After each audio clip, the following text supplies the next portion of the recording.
right, no intro needed for Susan. This is Susan Walsh. She is the founder of the Classification Guru, and today she will be talking about taxonomy troubles. And if you have a question throughout the workshop, just raise your hand and I'll come to you. Cool, thanks very much, Kate. Hi, everyone. Thank you so much for spending your afternoon with me. A couple of things. Pay attention, because at the end, there's a chance to win this TCG Highland coup, and also a copy, or 2 copies, of my book, Between the Spreadsheets. I've been giving out some rain ponchos. If anyone needs any more, come and see me afterwards, and we can sort that out for you. So let's put him over here. Now, this is a workshop, which means there will be some interaction. I have my board here, so get your thinking caps on. I'm going to talk to you about taxonomy troubles. Are you losing a strategic advantage? And spoiler alert is, yes, you are. So if that's what you came for, you might go. What I'm going to do is actually give you some really practical tips on how you can gain a strategic advantage with the taxonomy you've got, or if you want to build a new one.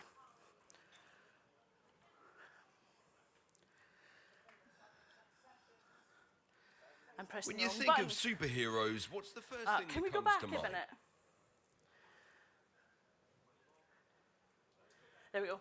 Right, so before we start, I know a lot of you, it's great to see some familiar faces in the audience. Some of you might not know me. What you do need to know is I'm not like the other kids in the classroom. Bit different. You will find that this is hopefully a fun workshop, but to kind of give you a vibe and feel for what it's going to be like, here's a little bit more about me. When you think of superheroes, what's the first thing that comes to mind? Men in tights? Women with superhuman strength? Capes? Lots of superheroes wear capes, but only one wears a coat. A data coat. By day, she's Susan Walsh, but when dirty data rears its ugly head, she becomes the Classification Guru. What are the Classification Guru's superpowers? Consistency, organization, accuracy, and trust. With help from her good friend and trusty sidekick, the Data Whisperer. Hi, Scott. The Classification Guru wages war against dirty data, fighting her sworn enemies, Misclassification, Duplicate, and the Typonator. It's the Classification Guru's job to clean up the mean streets of Excel City. That was bang out of order. So, when you're in Excel hell, don't let dirty data get you down. Call the Classification Guru. So, as you can see, I like to do things a little bit differently. So today I'm going to tell you a little bit about myself and my background, because I think that gives me a really unique perspective on where I've come from. Then I'm going to tell you why you need a taxonomy. And then, actually, you know what? There's good taxonomies and bad taxonomies. You might not even know there's a difference, so we're going to cover that off. Then I'm going to show you how to build a spend taxonomy. If you need to do one from scratch, you can do it yourself. And then I'm going to tell you about dirty data, because guess what? You could have the best taxonomy in the world, but if you're not applying it to the right data or applying it correctly, then it's going to be useless. And then I'm going to make sure that you know how to put your quote on your data. And pay attention to that bit, because that might be involved in the questions at the end. And then I'm going to share with you finally my dirty data maturity model, because trying to sell data quality into a business is the hardest thing. It's very hard. So by showing this to anyone in your organization, they should be able to understand the state of your data. And then, of course, good old summary. Now, a little bit about myself. Didn't start in procurement or data. In fact, I fell into it crash, bang, wallop. I had a first business, which was a clothing shop in Guildford. It was a beautiful shop, lovely clothes, and guess what? Nobody came in to buy anything.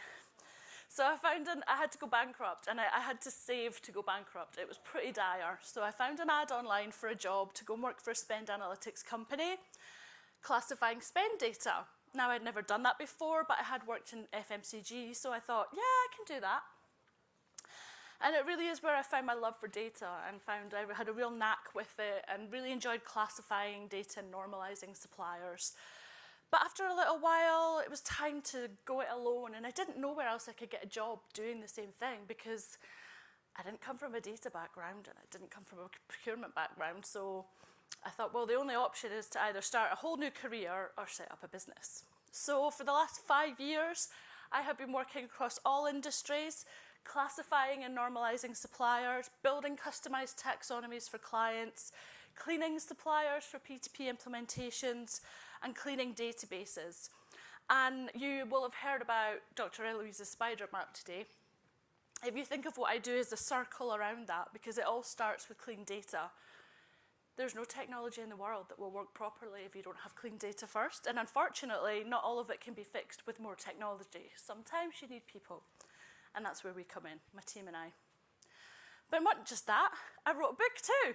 Because actually I found out that I know quite a lot, and there doesn't seem to be much in the way of resources out there for people who are in procurement who want to classify their data, or they want to train new people, and they don't know where to start or what resource to go to. So that's why I wrote the book. And then something huge happened a couple of weeks ago. I got listed as a Data IQ 100 most influential person in data for 2022. So I don't just talk about stuff, I do actually know what I'm talking about as well, according to these people anyway. Thank you. So let's talk about why you need a taxonomy in the first place. I'm assuming that most of you in the room actually know what a taxonomy is. It's not taxidermy. It's a list or a table of categories that you would use to classify your spend data. But why do you need one? Well, first of all, if you're using GL codes in finance, guess what? They're inaccurate, they're wrong, they're a mess, they're generic. I mean, it could be as simple as something like services. And that's no good. I had a client and I classified their spend data, and for their car leasing, they had 4 GLs against the one supplier of car leasing, and that ranged from employee expenses to office expenses to HR expenses, 4 different GLs for the one item, one supplier. So it's not reliable. The other thing is, a taxonomy needs to be specific to procurement, so you're looking at it with a different lens than finance. They're looking at it more from an overall cost perspective, whereas you actually want to go into nuts and bolts. And if you're in MRO, we've spoken about that earlier today, it's like, I want to know how many of hex nuts I'm buying, or screw nuts, or bolt nuts. You won't get that from a GL code. And then it gives you full visibility of your spend. And that's really important, because what if there's some fraud going on? What if you are being overcharged? How will you know if you've not classified your data? And then, of course, guess what? It's going to make your job easier too. So who wouldn't want that? Now, there are a couple of different options when it comes to taxonomies. Who here is using something off the shelf? Anyone? Anyone using customized taxonomy? You can't all be shy. Okay, right. So let's, sorry? I'm going to say off the shelf. Cool. The good thing about off the shelf is it's ready-made. You don't have to worry about it. It's well-known, it's familiarity, widely known by many people.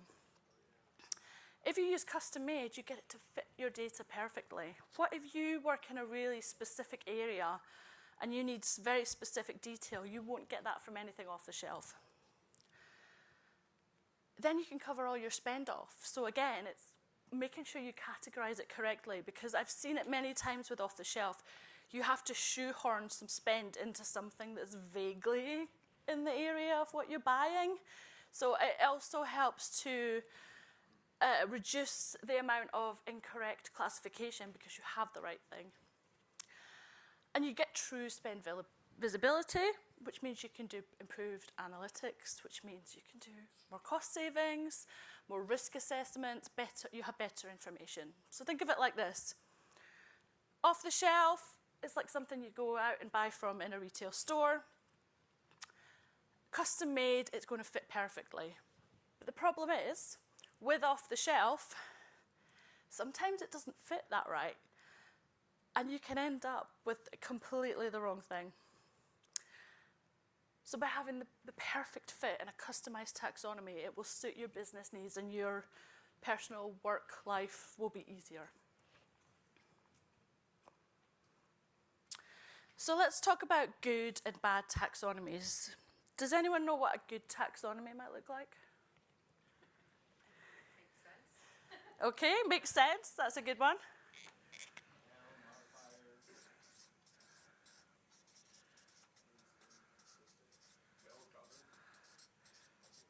Governed, I heard consistent.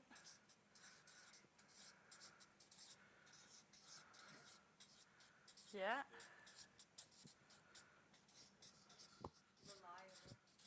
Yeah. I can't. Oh, don't. The devil. No.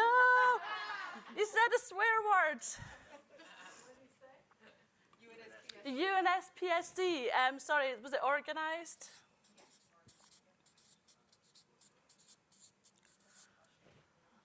Okay. What about bad taxonomies? What do you think's in a bad taxonomy? I should have made more space. So all over the place. What else did we say? Yes. Too many, yeah.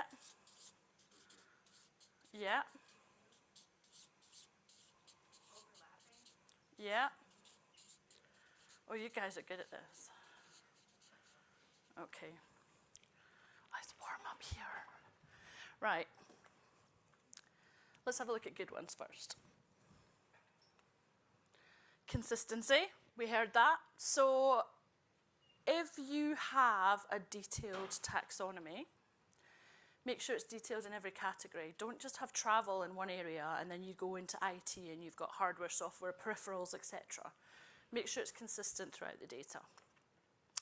Make sure it's universally understood. I often see with clients, they have acronyms or terms that are only specific to their business.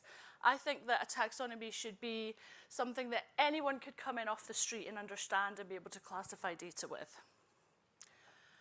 And it should reflect the quality of your data. So if you have lots of detail and you want to know about how many mouses, keyboards, and monitors you're buying, then you can put that in your taxonomy. But if your description only says office supplies, then there's no point in having a detailed taxonomy because you're not going to be able to use it. And then it needs to be relevant too. So don't put categories in there that you're not going to use and have categories in there that you do use. And I would always advise that you have minimum of level 1 categories. So maybe between 10 and 15 maximum. It shouldn't be any more than that. And it should be analytics and chart friendly as well. So don't have, we'll go into it in more detail, but make sure it's good for if you need to do reporting or share information with the business. So a good taxonomy might look something like this. It's very simplistic, it's easy to read. You might want to start by splitting out your direct, your indirect, and any non-addressable, unaddressable spend, such as tax, etc. Or you might want to start with things like facilities, HR, IT, laboratory, etc. And again, let's keep it nice and simple. So bad taxonomies. They can be really limited in choice. And again, that's when people are going to shoehorn the wrong classification into your data. Or, like I said, it could be too detailed. So you have all this taxonomy. People are not going to use it if it's not easy to use or if it's irrelevant. And again, it could be too wordy. So, again, that's when I bring up the UNSPSC because that's the prime example of what is too wordy. And again, difficult to understand. So, it could be terminology, it could be words, or it could just be the way it's been written. Make sure that anyone could come in off the street and be able to understand it. And don't duplicate anything. So if you have, for example, peripherals in IT, you might not want peripherals in facilities under office supplies as well. Make sure that it's in one area so that people are not going to duplicate. That again, you're going to have your spend split out in a couple of different categories, and then again, you're not getting a true picture of what's going on. And then inconsistencies as well. So we're talking about maybe you have IT consultancy under IT, but maybe you have HR consultancy under professional services. Keep it consistent. And quite often I find that this really depends on the category manager that's looking after it and how it's split. So you'll find that it's different within different organizations. And here's an example of a bad taxonomy. And guess what? I used the UNSPSC as an example. You know, we do not need information technology services and equipment and accessories. Like IT will do. And I'm just going to have to fan myself with this book because I'm rather warm. I'm getting very excited and passionate about this, you see. Human resources and employee related, we all know it's HR.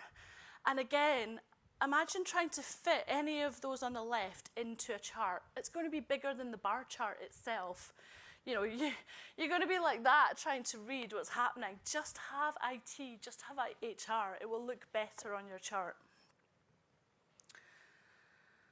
So you might be thinking now, okay, maybe my taxonomy is not as good as I thought it was. Maybe I should think about doing something about this. So start with your level ones. We kind of touched on it a little bit, but what would you put in your level ones for your new taxonomy?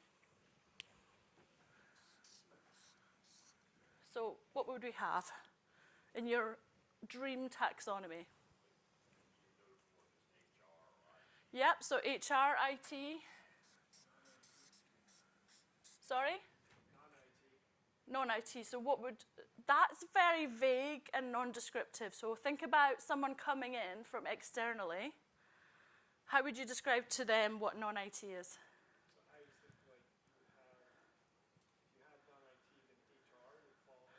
Okay, so interesting. And if that works for your business, then yeah, absolutely. You could have IT, non-IT as your level 1. Then you could start to do these in your level 2. But what else might we have apart from HR and IT? Marketing, yeah, raw materials.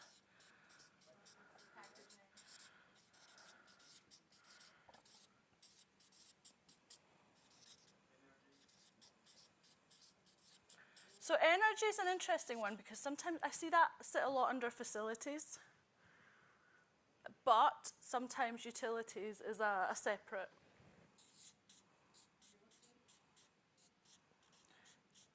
Yeah, you can, and again, I also sometimes see that under facilities. Goods or services? What kind of things? Goods. What kinds of goods? So, you know, Like- rotating equipment. I'm just saying at the highest level. So maybe equipment then? Sure. Yeah. Capital. That's. Yeah, travel.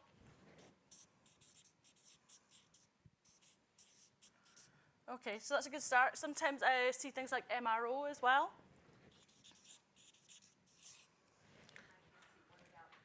Temporary. I'm sorry. Susan, Yeah. I can't see. What about temporary employees? So that I would say would go as your next level under HR, but as with everything, there are clients who have temporary as a level 1. So it really depends on what you need for your business as to what you would put in your level 1s. Susan, do you find it's dependent on the distribution of spend in business? For example, the non-IT example. Yeah. Is a good example for a very heavily software-based business. So I have a client who had direct, indirect, non-addressable, and then technology as a level 4, because it was really important to them. They use a lot of technology to drive their business as direct costs, so it can be.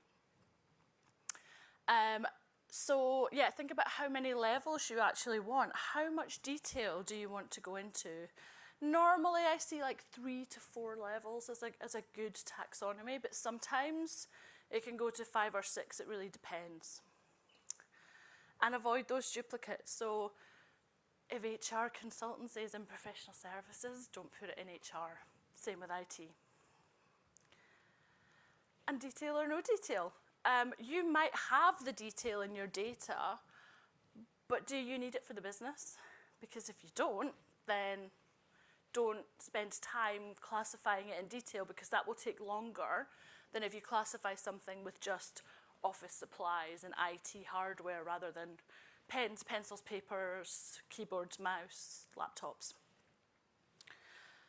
And the flip side of that is, if you know that you don't have detail now but you need it in the future, it's more time and cost effective to start classifying it with detail now, even if you're not using it right now, because otherwise you end up having to do the job twice if you start by classifying it quite broadly and then you have to go back and classify it in more detail. And we've talked about IT and HR consultancy, so again, it's worth thinking about all these things before you even start. And then, do you want to separate out your products and services, or do you just want it all as a group? So, you know, do you just want IT, or do you want IT services, IT hardware? If it's facilities, do you want building maintenance services, building maintenance supplies? And again, that comes around with the inconsistency. Sometimes you see that it's not consistent in a taxonomy. Susan, in the HR IT example, Yeah. consultancy, do you put them under one or the other, or so is I would, because otherwise it's split, and you don't. If you're trying to build a report, then you don't know where the whole spend is sitting. I mean, I know there are people doing that, but it's going to be very hard to. so It'll be across, yeah, you could have it across 2 categories potentially. So you could have professional services and IT as your level 1. But what you could do, if you did need to split it out by those things, you could flip it round and have your consulting first, and then you could split it by professional services or IT. Yeah. So there's ways around it. You could flip it round. So that's like a really quick whistle-stop tour of how you could start to build a taxonomy, or at least go back and check and see if what you have now is matching the data that you have. But like I said, it's no good unless you are practicing clean data best practice and aware of what's going on within your organization and who's doing what. And the first thing that we're going to talk about is my favorite subject, dirty data. So I want to know what you guys think dirty data is, because depending on where you work and what area you're working on, it will be very different things. So who wants to go first with some dirty data? Misclassification, that's a good one.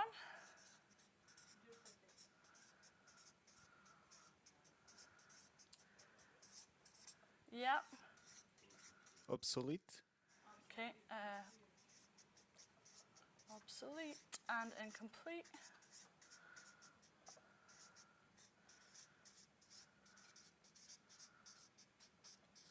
This side of the room's quiet. What kind of dirty data have you got? And if you tell me you don't have any, I know you're fibbing. Ambiguous. Sorry? Ambiguous. Ambiguous, that's a good one.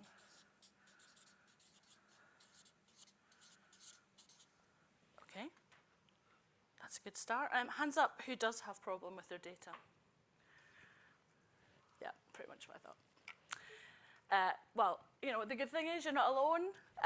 It's a huge problem, and one day at a time, I'm fighting the good fight to turn that around.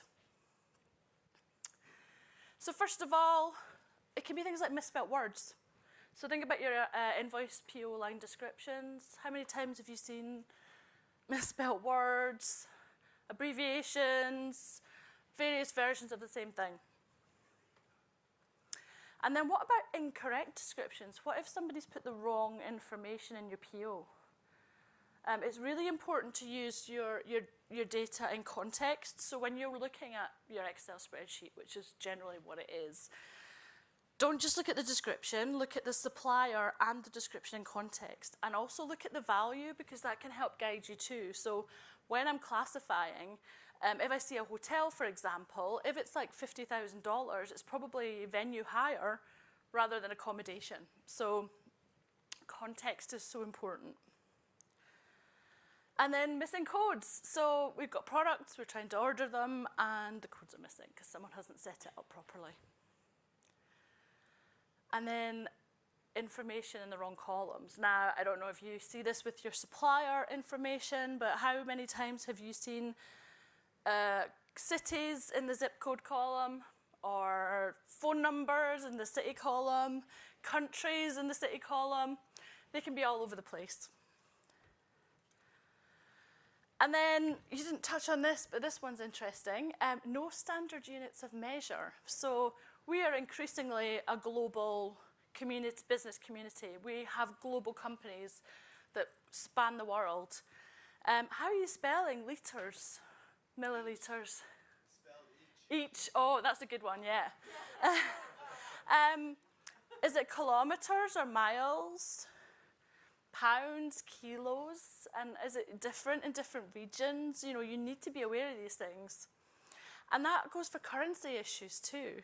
I was classifying recently, and there's a file, and there was like a few £500 taxes, and it didn't look right.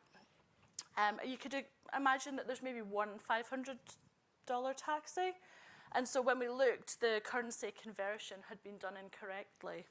So again, it's looking at your data in context by someone who kind of knows the area, which is helpful. But, you know, get support from your IT department, wherever your data analysts sit. And then this is my favorite one, formatting issues. When I did a poll about this on LinkedIn, it got, like, the data world went nuts because everybody is formatting their dates in a different way. US, UK, European, slashes, dashes, dots, no spaces. Is it day, day, month, month, year, year, or is it you spelling out the month? I can imagine that actually if you had to write down your formats now, they would be very different across the board. And then finally, of course, it's our good friend, the duplicates. And not just duplicates, but what I call near duplicates. So if you have got unnormalized supplier names, PwC, P.W.C, PricewaterhouseCoopers, probably the same addresses, just named slightly differently. You have to be careful of those as well. And they can all cause dirty data. Now, I want to share a couple of examples of real-life dirty data from classifying that my team and I have done. And the first thing that I want to show you is LinkedIn. And that's how a lot of us know each other in this room right now. We all know that it's a networking platform, it's recruiting. It's not a restaurant, but that's what someone classified it as because they saw it in the description. And again, it's so important to talk about the context of the data when you're classifying. You know, look at the supplier name, look at the description. Now, I don't know why the description says restaurant. My best guess is that they were either advertising for something or they were recruiting for a role. But context is really important. And the other thing is you should never, ever assume that you know what something is. Again, using context of data, always check. And here's why. Tinder Corporation. So I was classifying for a charity in the UK, a very royal charity, so very, you know, up citizen, up, you know, very kind of posh and formal. And I'm thinking, hang on, there's no way they would be paying Tinder money, not even for advertising. And then, of course, you look at the description and it says data cabling.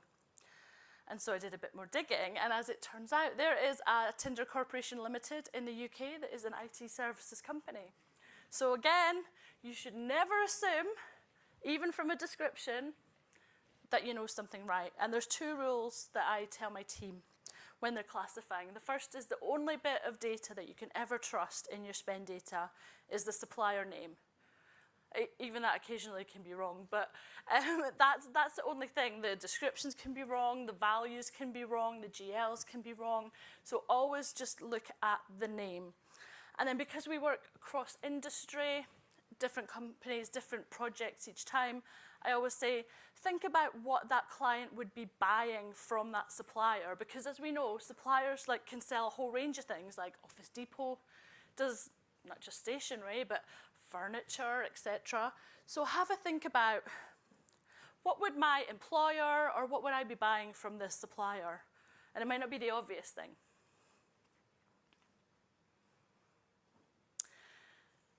So how can we prevent this? Anyone got any ideas on how we can prevent all this messy data? I have a question. Yes.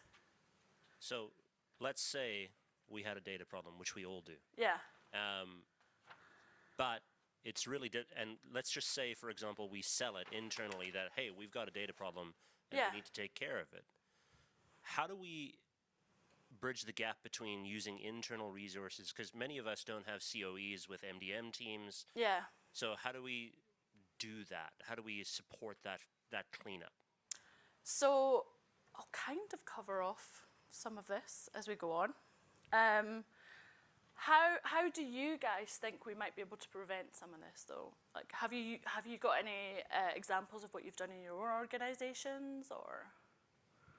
Because the problem is let's just say we hire temp labor, someone who's good at administrative work, to come in and do the categorization, but they don't necessarily understand category management, and they don't understand procurement, and then they clean up, let's just say 70% of it, but there's a lot that's still miscategorized or misconsolidated, maybe normalized incorrectly, and so then we have some of the problem fixed. Yeah. So, but not properly. Right. Yeah. I mean, I have a whole other workshop on how you can do that. There are quite a few tips in the book. Pivot tables is my advice. So get your data in a pivot table by supplier, by description, and then categorization. Sort it in a tabular form so that it goes across, and start looking at the supplier name and the categories against it. And if there's something that's not right, it will stick out.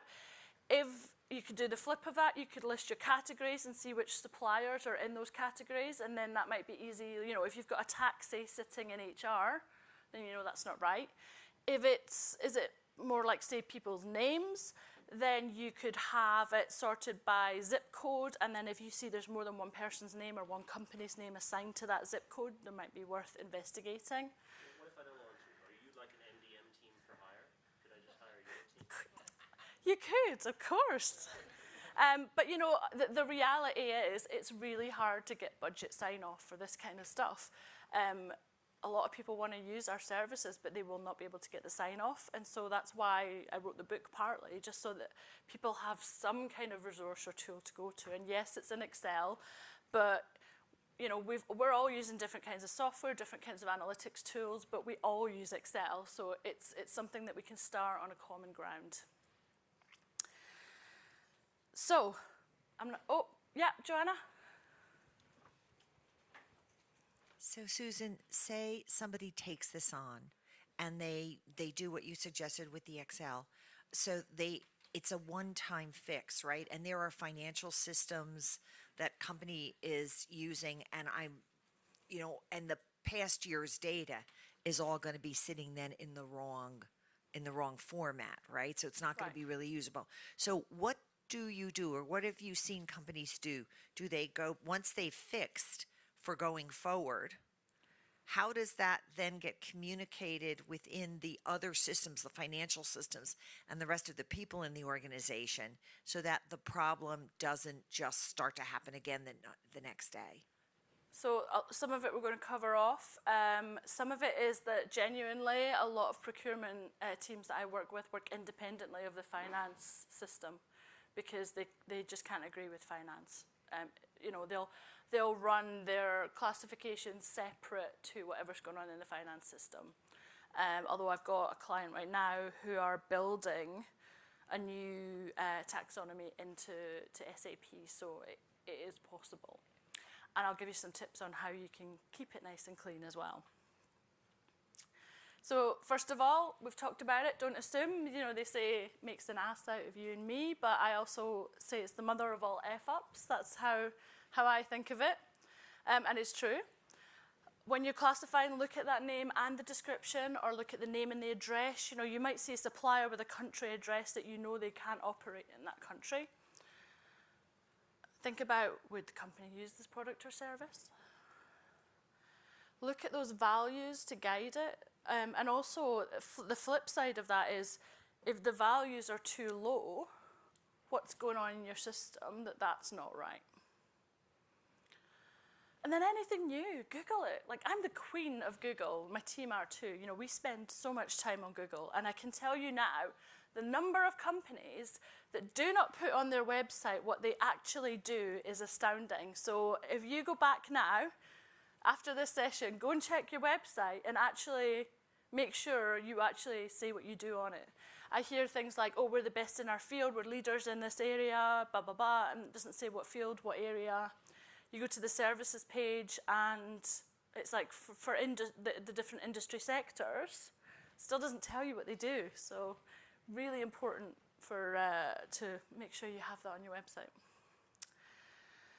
And then something else. So actually, does the website that you find match the information that you have in your data set? Because quite often, I'm in the UK, I'm using google.co.uk, so it will show up all the UK companies first.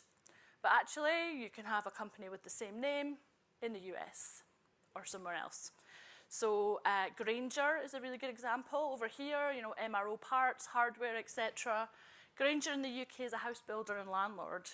And for quite a while before I realized, I was normalizing them all to the same name. So it doesn't quite work. And actually, there's a gentleman here from Compass, but not Compass, the food service people, Compass, the real estate. So I'm talking to him about Sodexo, and he's like, no, I don't know. So yeah, you can't, it happens more than you think. Okay, so we know that. Why should we even bother? Why should you bother to keep your data clean, to classify it, to maintain it? Oh, hang on. Two things at once there. For negotiations. Negotiations, that's a good one.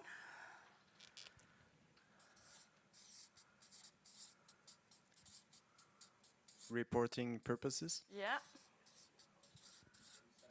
I heard forecasting there and insights. Yeah, to understand your trends. Hang on. This is when we need AI.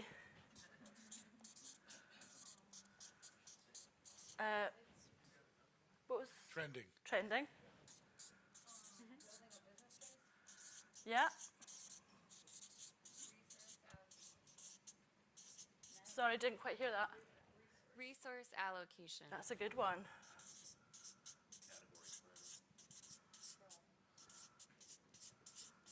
Category planning. Yes, that's a very good one. Whoever said that. Any more for any more? Okay, so let's see if you're right. Well, first of all, guess what? You're going to save loads of time, because if you keep it clean, you're not going to be spending days, hours, minutes, weeks having to fix everything every month or every quarter because it keeps being wrong. And you know what? It could really be costly to rectify, especially if you're doing something like a software implementation. You might have to abandon the project, or you might have to get someone like myself in, and it's going to cost even more money. Whereas actually, if you tidied it in the beginning, you would have saved yourself a fortune. And it's going to affect your decision-making processes. Like, you know, if you have consultancy split over two categories, you're making decisions based on maybe 50% of what your actual spend is. I mean, it could have a huge impact on your negotiations, etc. And it's going to impact all areas of the business. So think about sales and marketing. Oh, this product's not selling so well. Let's run a promotion on it. And so they run a promotion, and guess what? Everything sells out. And manufacturing don't have any raw materials spare to make any more, and procurement didn't know about it, so they didn't order any more in. It has a massive impact, or someone over or under forecasts as well. It can cause chaos. And it is literally just throwing money out the window. And then there's also things like GDPR, privacy laws, depending on which country you're in. I know with GDPR, it's not good enough to just protect the data, but you only should have data that you need. So if you've got a database of customers or consumers, if you don't need their date of birth, you shouldn't have it. But also, if you do have things like their email address, their phone number, their postal address, it has to be accurate. It's not good enough to just have the information. It has to be accurate. You could be in breach of a privacy law by having inaccurate data. And then reputational damage. So what if you do get a huge fine because you've breached some laws? There's no amount of money in the world that's going to get that reputation back. I think we were in a session earlier, or was it yesterday when we were doing negotiation? Reputation is built over years and it can be ruined overnight. And data can have an impact on that. And it's going to make your life more difficult. I mean, I'm pretty sure it's difficult as it is and you already have more than enough to do. Why make it any harder? But, these are all quite negative things. There's actually something quite positive and, inspiring about keeping it clean, and that is that you can increase your profitability. Your team suddenly spends half the time on a project than before. You've just increased your profitability. You have a happier team because they're less stressed. Happy client because it's more efficient, and you're still making the same amount of money, so, it makes sense. And you've probably got real-life examples yourselves of what are the consequences of this dirty data. So without, giving anything away, what do you think the consequences might be? Yeah.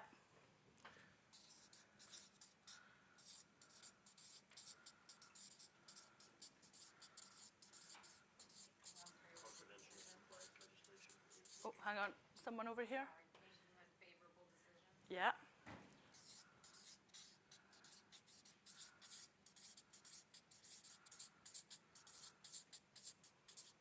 Okay. Ooh.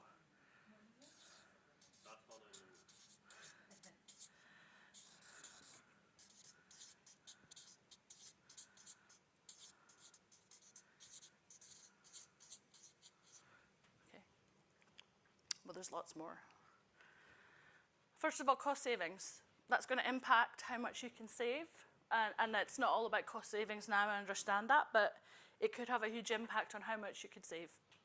And again, that's down to, is it in the right category? Are you seeing the full picture? Supplier negotiations. Are you going to the table with the same information as your supplier? Because most of the time, not. I mean, I hear all the time, you get your figures back from your supplier and they don't match what you've got. Who's right, who's wrong? But if you're having to rely on their numbers, how do you know you can trust them? And supplier rationalization. So we haven't really touched on it much, but if you normalize your suppliers, and I'm not talking parent-child legal entities, but just let's put all the IBMs as IBM, let's put all the Dells as Dell and all the PwCs, just so you can see globally, regionally, how much you're spending with one single supplier.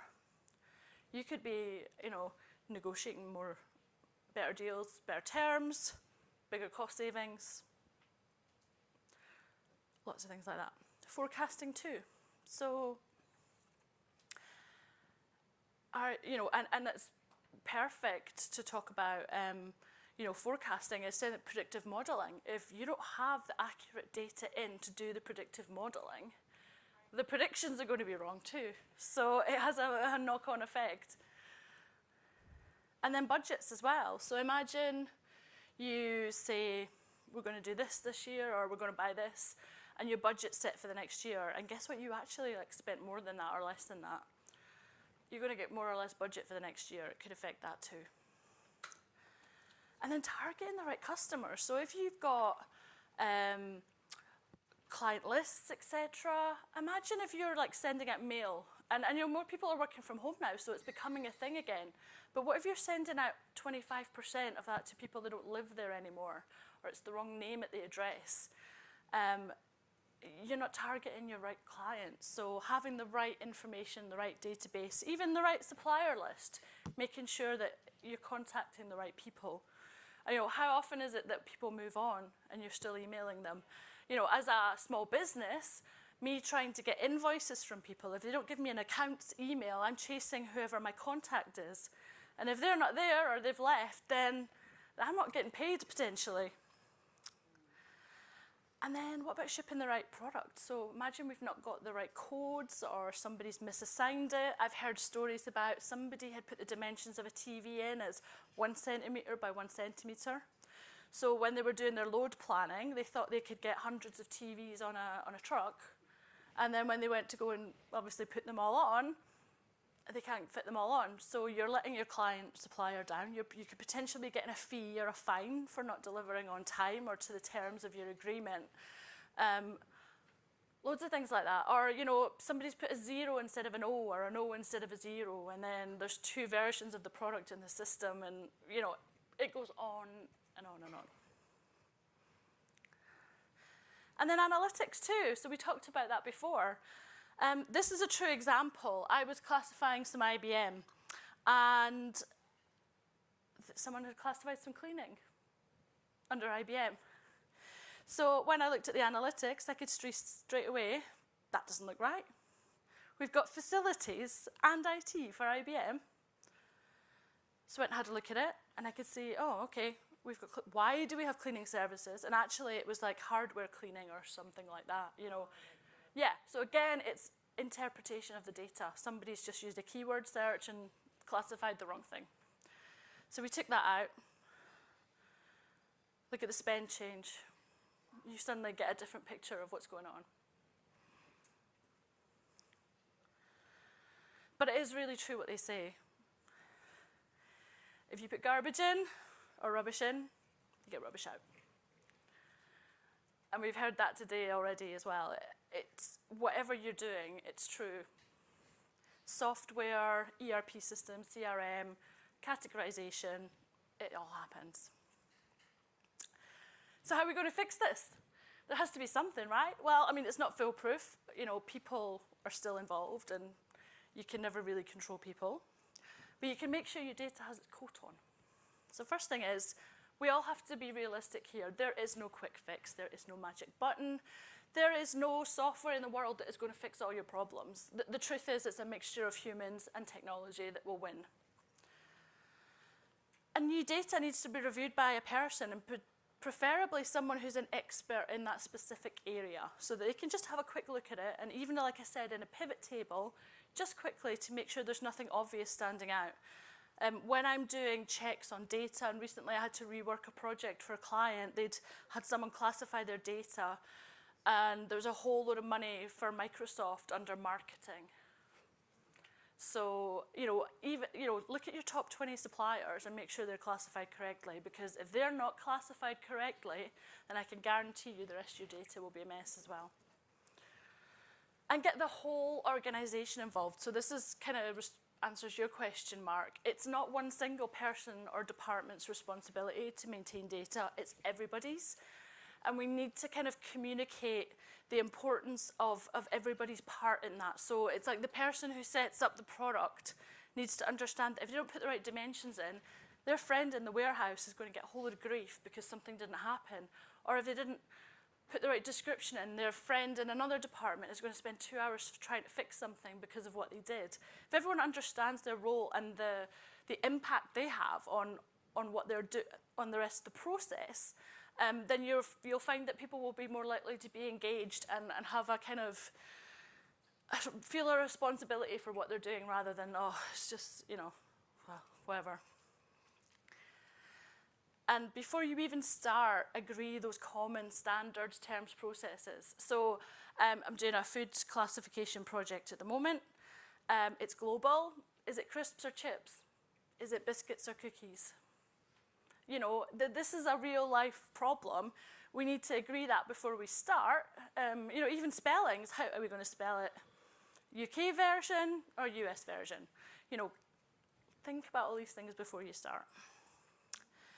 And then it's so important to maintain and refresh your data. There's no point in fixing it if you're not going to maintain it. You know, think of, you know, your house, you clean the carpet. Like, if you hoover it once a week, you're going to stay on top of it. It's going to be fine. If you leave it for 6 weeks, 2 months, it's going to be harder work to clean it when you have to go back and vacuum it again. And spot check your data regularly, because guess what? It doesn't stay perfect. People accidentally delete things, they typos, cut and paste errors, or some people literally just have a different opinion about what something should be classified as. So if you've agreed that before you start, make sure people are, you know, abiding by those rules and regulations. So this is when the data quote comes in. You should make sure that you try to keep that quote on your data. What does that mean? Well, first of all, it means it has to be consistent, and we've already heard that mentioned today. So that is, again, those rules, those standards, those terms, those processes. Everybody should be doing the same thing. And just by doing something as simple as that, you will minimize your errors. I'm not saying that this is a magic cure. Sorry, it doesn't exist. But it will help minimize it and make your life a little bit easier. And then it's got to be organized. And see, look, UK spelling there. I didn't think about that before I did this presentation. Know your audience. Think of a wardrobe, a messy closet. You throw your top in there and you go back to get it the next week. You can't find it, you're rummaging around, and when you do find it, it's all crumpled, you need to iron it, and it takes so much time. If you had just put it in there with all the other tops in coloured order, you would have just been able to go back and pick it out the next week. And data is no different. Like, categorize it however you need to by, you know, level 1, 2, 3, HRIT, by region, by department, by people, so that whenever someone says to you, oh, how much did we sell with this supplier in this country last month? You've categorized it already. You can just go in and pull it out, and then you look great in front of your boss, and hey, maybe that's a promotion in the future or a bonus, who knows? And of course, it's got to be accurate. But it really depends on what kind of data you're working with as to what accurate means. So again, it's working with your team to decide what accurate is. So obviously, financial data, numbers, they have to be 100% accurate. Supplier addresses, they have to be accurate. But if you're filling in a product form or setting up a new product, what are the key fields that have to be filled and populated? And what are the ones that are nice to have? Those kinds of things make a difference.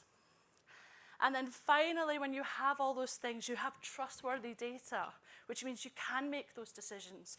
You can go to your board and say, look, this is how much we're buying, selling, this is how much we've saved.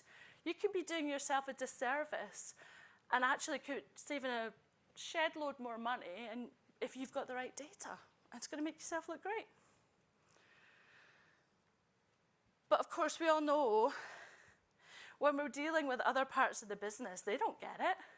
It's data, you know, there's no value. I always say data is clean data is an investment, not cost, but it's very hard to get that across. And so I created the dirty data maturity model. And we start with dirty data. Think of it as this is the worst of the worst. You're doing nothing with it. It's sitting in an Excel sheet. It's wrong. It's a heap of pile of clothes on the floor. I like to call it, it's like wearing your underwear for a second day inside out. You know you can get away with it, but you're going to get caught out eventually. And then what happens? That one day you chance it, you end up in an accident and go to hospital or something, and you get caught out. And knowing you've got dirty data and not doing anything about it is exactly that. That's what's going to happen. Then there's D-class data. So, you know, we're starting to get a little bit more organized. Maybe somebody's looking at it. Maybe we've got a bit of technology. But it's still pretty messy and disorganized. When it gets to distributed data, Well, now maybe we're categorizing it a little bit, but maybe not on a regular basis. And we're probably still using Excel, but we kind of know what's going on. Next level stuff is when we go to disordered data. So you might have it like 80% categorized. You might have some really good tech. You might even be using AI to help classify, but maybe you're not checking it or maintaining it regularly, and so it's slipping back into its old ways. And then finally, the pinnacle, dirt-free data. Guess what? It doesn't stay like that for very long, but hopefully you've learned that already. And this is probably the hardest level to be at because you have to work so hard to keep it that way. But just by showing that to someone in your organization who knows nothing about data, and by saying, right, we're here and we need to be here, they might not really, they can get it from a visual what it means in a simplistic way. Because, showing them numbers or dirty data, they just see a spreadsheet. They don't necessarily see the dirt within it. And so we have come to nearly the end of the session. I think I've sweat off most of my makeup now. So to summarize, you need a good taxonomy because GL codes are inaccurate, they're unreliable, you could be making bad decisions. You can get full visibility on your spend data. You're going to be able to report accurately. It's going to make your job easier. And don't forget, you have to make sure your data has its coat on. And if you haven't picked up on it yet, here's a little reminder. Oh, there's no sound. Out into sub-zero temperatures without the correct protection, so why do so many companies forget to protect their data? Unprotected data can lead to bad business decisions that cost money and put jobs at risk. That's why your data needs its coat on. This means making sure your data is consistent, organized, accurate, and trustworthy. Consistent means using the same standards, terms, and classifications company-wide. Organized data makes it easier to find. Think of it like a messy closet. It can be difficult to find what you're after, even when you know it's in there. When organized correctly, it becomes easier to find what we want. Data should be accurate, which can mean different things to different people, but at its most basic level, accurate data is correct. And finally, data should be trustworthy. This is critical. If your team can't trust the data, they might not use it. And business decisions around jobs, staffing, and budgets are all based on data, so it's got to be right. Like any coat, there are differences in the quality of data services out there.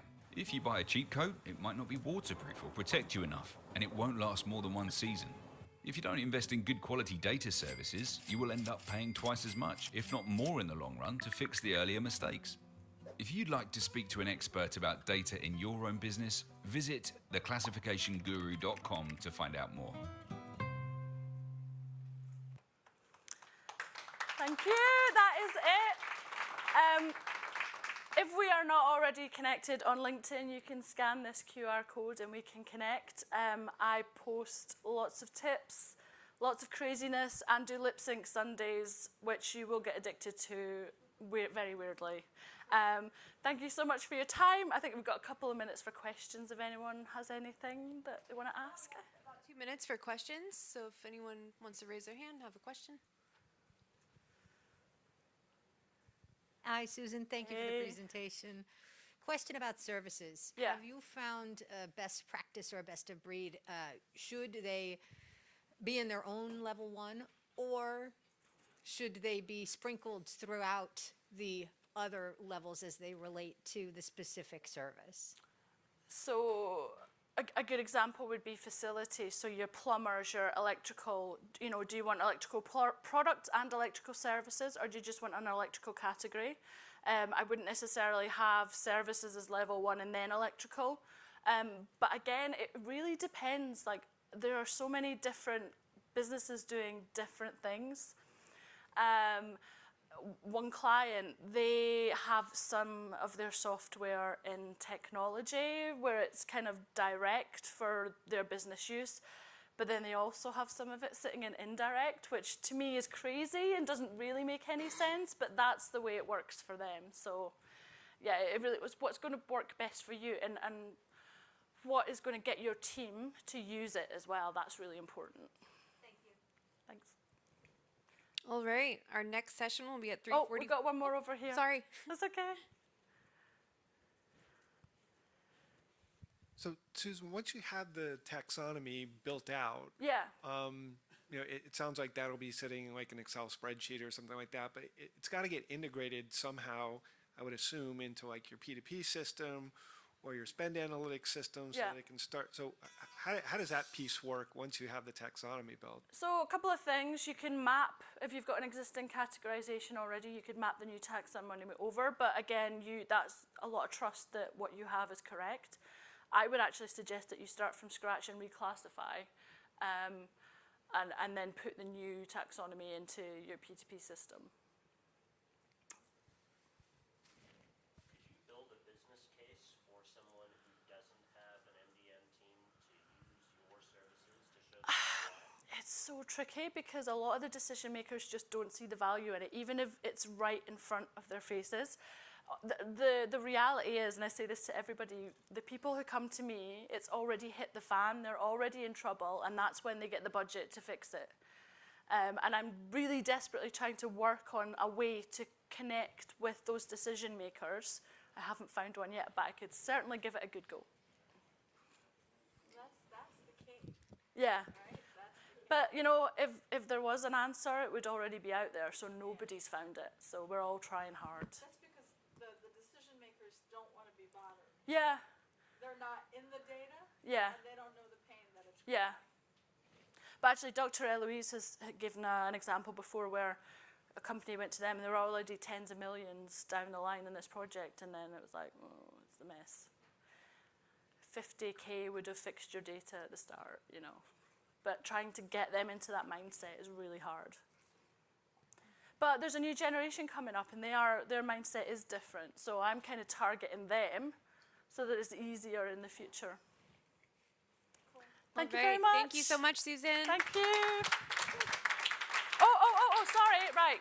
Very quickly, we've got to give away 2 books and a Highland coup. So basically, you can choose what you want to win. So the first question is, someone shout out, what does the O in quote stand for? Organized. Right, okay. What do you want, cow or book? There you go. I'll sign it for you in a bit as well, okay?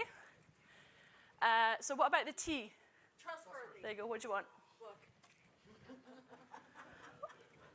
There you go. Right. Thank you. What's the C? Yes. There you go. Congratulations. Thank you. Yay. Well done, everyone.